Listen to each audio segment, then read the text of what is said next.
At the last annual conference, the entire Saturday was spent looking at young people in our church. This was a change from previous conferences we've had, because we've said to all of our bishops, especially to Bishop Easterling, that we want young people to attend these events, but we hold them during school hours, so the children will either have to miss school or come to the event. So we went into an extra day this year, which was Saturday, and it was completely dedicated to young people. During that session, they divided the group into, I believe, 4 groups. One group was, if you have 0 young people, go to this group. If you have 0 to 20, you go to this group. So there were 4 groups of us. The majority of the people were in the 0 to 10 young people in their church. I was in, I believe, between 20 and 25.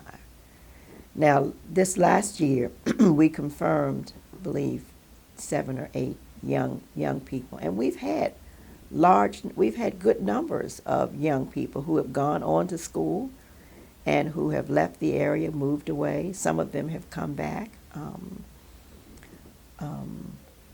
So I see some initiatives going on like that.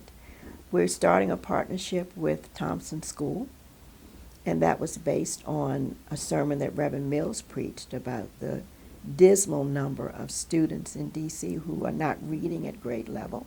Thompson is an elementary school. Thompson is a block away. It's from the church. Yes. So we're working with the principal there to help with the reading program. So we had about 25 people who volunteered to be a part of that. Young people? No, not a lot. There were a few young people, but young is between, to me, 30 and 40. It's not under a certain age. I personally feel that we have so few young people, and I've said this in meetings, that there's no reason why all of us, especially leaders, do not know these young people by name. We should know all of their names.